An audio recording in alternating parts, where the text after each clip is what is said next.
श्री गुरुचरण कमलेभ्यो नमः। श्री सुखदेव गोस्वामी जी कहते हैं, अरे राजा परीक्षित,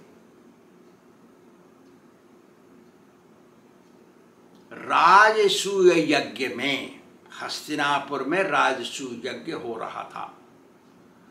उस राजसूय यज्ञ में जितने भी ऋषि मुनि लोग आए थे, सब भगवान भी आए थे वहां। उनके सामने युधिष्ठिर महाराज ने पूछा नारद मुनि को, हे नारद जी, हिरण्यकशिपु राक्षस तो था, लेकिन अपने बेटे से बहुत प्यार करता था, प्रहलाद से। और प्रहलाद भगवान का बेजोड़ भक्त था, अनन्य भक्त था, शुद्ध भगत था। उसके पिता हिरण्यकशिपु ने उसको क्यों सताया, कृपया करके थोड़ा बताइए। तो नारद मुनि बोले, अरे युधिष्ठिर, जब भगवान ने सुअर का रूप धारण करके हिरण्यकशिपु के छोटे भाई को मार दिया, मर गया वो, तब हिरण्यकशिपु को बहुत दुख हुआ। और दुख हुआ तो क्रोधित भी हुआ, और क्रोध आ गया उसको, तो उसने अपने सभी सहयोगियों को, रिश्तेदारों को बुलाया। वो तो सब राक्षस थे। अरे जैसा कोई पक्षी होगा उसके पास वैसा ही पक्षी आएगा ना। तोते के पास कौवा कैसे आ जाएगा, कौवा के पास हंस कैसे आएगा, असंभव है। तो रिश्तेदार भी तो राक्षस थे। सबको बुला करके कहा, अरे तुम मेरी बात सुनो, क्योंकि वो राजा है तो बोलता है ऐसे, मेरी बात सुनो, उंगली दिखा करके सबको, जैसा मैं कहूं वैसा ही करो। देखो, देवताओं ने मिल करके भगवान की प्रार्थना करके और उनको प्रसन्न कर लिया और मेरे भाई को मरवा दिया। पहले तो भगवान समदर्शी थे, उनके लिए राक्षस और देवता सब बराबर। लेकिन देवता ने प्रार्थना करके उनका ब्रेन वॉश कर दिया और फिर देवताओं के साथ हो लिए और मेरे भाई को मरवा दिया। तो असली मारने वाला तो देवता है। देवता लोगों ने किया ऐसा काम, भगवान तो उनकी बात में आ गए ऐसा। बात भी सही है।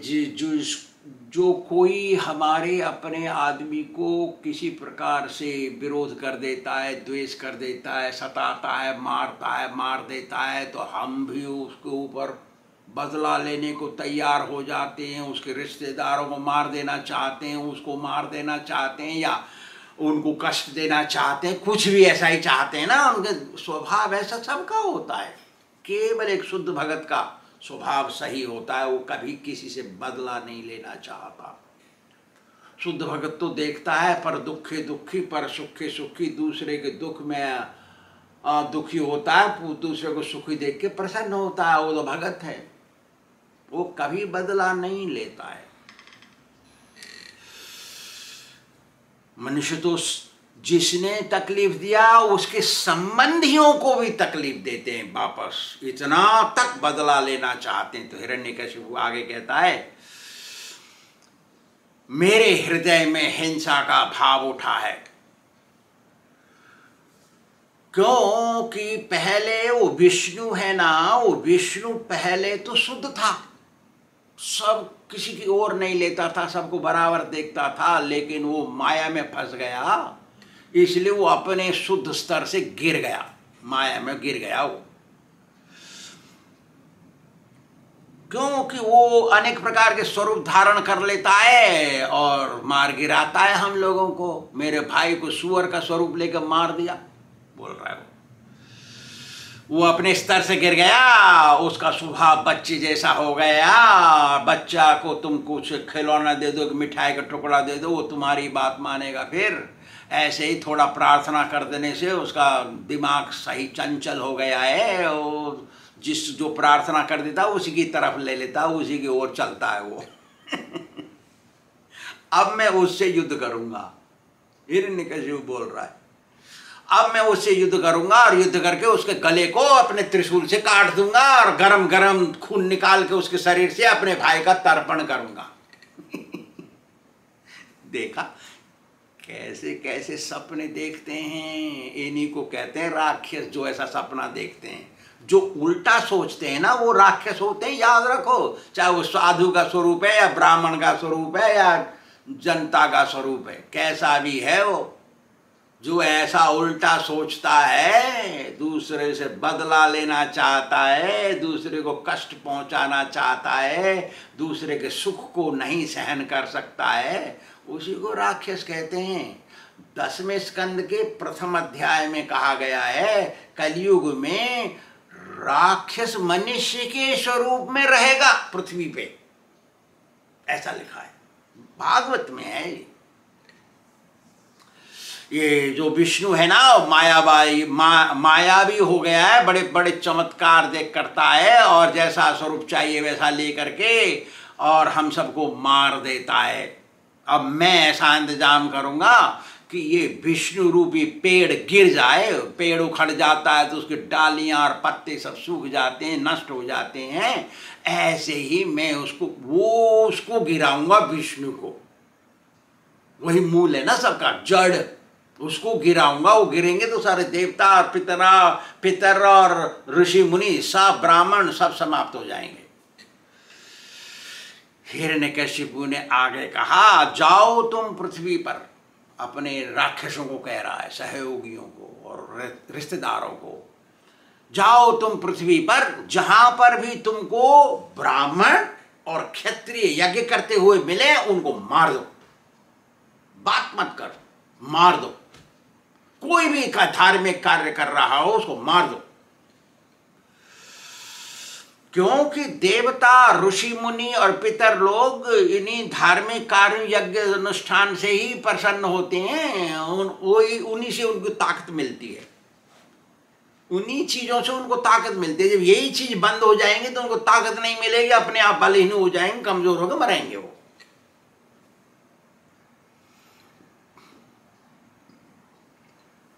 जाओ जहां पे गाय मिले, धार्मिक ब्राह्मण मिले, जहां वेद का पाठ हो रहा हो, जहां पर आश्रम हो, जहां पर पूजा सेवा हो रही हो, उनको सबको नष्ट कर दो, देखो मत, बात मत करो, मार दो। अब राक्षस का कर्म है दूसरे को दुखी देख करके प्रसन्न होना, राक्षस का कर्म है दूसरे को सुखी देख करके दुखी हो जाना। तो अपना कर्म करेंगे। वो आ गए पृथ्वी पर, जहां देखा ब्राह्मण और यज्ञ और अनुष्ठान हो, सबको नष्ट किया, सब ब्राह्मणों धार्मिक पुरुषों को सबको मार दिया, भगत दे के मारा, आश्रमों को जला दिया, गाय के खिरकों को जला दिया और सबको मारा, और गए गांवों में जहां पर धार्मिक लोग रहते हैं उनको मारा, जहां गए शहरों में मार दिया सबको जो धार्मिक हैं, बगीचों में आग लगा दिया, पार्कों में आग लगा दिया, खेतों को जला दिया, जो धार्मिक लोगों के खेत थे उनको सबको जला दिया, सबका उत्पीड़न किया। इस प्रकार जनता दुखी हो गई और दुखी उनको देख करके इसको सुख मिले। देवता लोग उस समय पृथ्वी पर मनुष्य रूप से घूम रहे थे, क्योंकि स्वर्ग से भगा दिए गए, तो राजा बना हिरण्यकशिपु। और देवताओं ने पृथ्वी पर देखा कि अरे तेरी के ये तो गड़बड़ हो रखा है, क्योंकि वो जो हिरण्यकशिपु है वो दुखी है अपने भाई के मर जाने के कारण। तब देवता लोगों ने देखा कि हिरण्यकशिपु ने शास्त्र के अनुसार अपने भाई की अंतिम संस्कार किया, देखाओ, और फिर अपने संबंधियों को बुलाया और उनको प्रचार कर रहा है, प्रवचन। यही तो राक्षसों का काम है, बड़े बड़े प्रवचन करना, लेकिन एक बात का भी अनुसरण नहीं करना, एक बात आचरण में नहीं है। खाली बढ़िया 2000 रुपया का कुर्ता, 3000 का धोती पहन के, तिलक छापे लगा के, बड़े बड़े प्रवचन कर देना और एक बात आचरण में नहीं, सुबह उठ के चाय चाहिए पहले, ये है। तो ऐसा प्रवचन कर रहा है हिरण्यकशिपु, अपनी मां को सिखा रहा है, दीदी को, वो जो भाभी हो गई विधवा उसको बता रहा है, अपने भाई के पुत्र है ना भतीजे, उनको बैठाल के बता रहा है, अपने कमांडरों को, अपने स्नेहितों को, सबको, रिश्तेदारों को बैठाल के प्रवचन दे रहा है। कह रहा है अरे मैया, अरे भाभी, अरे भतीजे, तुम लोग मेरे महान भाई महावीर की मृत्यु पर शोक मत करो रे। और वीर का कर्म है, उसका स्वभाव है, उसकी इच्छा है युद्ध करते हुए रणभूमि में मरे, मारते मारते मरे, शत्रु को मारे या स्वयं लड़ते लड़ते मारते मारते मर जाए, यही तो इच्छा रहती है। महावीर था मेरा भाई, तो उसकी इच्छा पूरी हो गई, युद्ध करते करते मरा है वो। तुमको इतने दुखी हो रहे हो, चिंता में पड़े हो, शोक कर रहे हो। फिर कहता है वो, देखो कैसे सिद्धांत बोल रहा है, कहता है कि जैसे पानी पीने की प्याऊ के पास लोग आते हैं पीने के लिए, और पीते पीते, पीने से पहले पीने के बाद भी बातें करते, हंसी खुशगी करके, फिर बाद में अपने अपने जगह पर चले जाते हैं, ऐसा ही है ये कुटुंब। कुटुंब में कुछ आते हैं वो, और कुछ सुख भोगने के लिए, सब सांसारिक भोगने के लिए, फिर वो अलग अपने अपने मार्ग पर चले जाते, मर जाती हैं, अपने अपनी जगह चले जाते हैं। कौन किसको देखता है फिर? देखा कैसे प्रवचन कर रहा है, क्यों कि पहले जमाने में राक्षस देवता मनुष्य सब गुरुकुल में जाते थे, स्वामी सन्यासी ऋषि मुनि यही पढ़ाते थे उनको, सारे वैदिक शास्त्र राक्षस भी जानते हैं। लेकिन फर्क कितना है देखिए, सब सीख लेने के बाद राक्षस होता है अकृतज्ञ। अकृतज्ञ को हिंदी में क्या बोलेंगे पता नहीं। और देवता होते हैं, मनुष्य होते हैं ग्रेटफुल, कृतज्ञ। ये राक्षस जो होते हैं कभी देखते भी नहीं, जिसने सिखाया, जिसने सिखवाया, जिसने पढ़वाया, जिसने अरेंजमेंट किया, सारा सुविधा दिया, उसको भूल जाते हैं। वो राक्षस हैं। और फिर क्या करते हैं, हो सके तो उसको दंड देते हैं, उसको तकलीफें देते हैं, और हो सके तो मार देते हैं, इतना तक कर देते हैं, उसको राक्षस कहते हैं। कभी भलाई नहीं करते, जिसने भलाई की उसकी भलाई नहीं करते, हो उसकी तरफ देखते भी नहीं। कलयुग में राक्षस मनुष्य स्वरूप में घूमते हैं पृथ्वी पर, याद रखिए। उनके केवल आचरण से ही पता पड़ता है कि राक्षस है या मनुष्य है।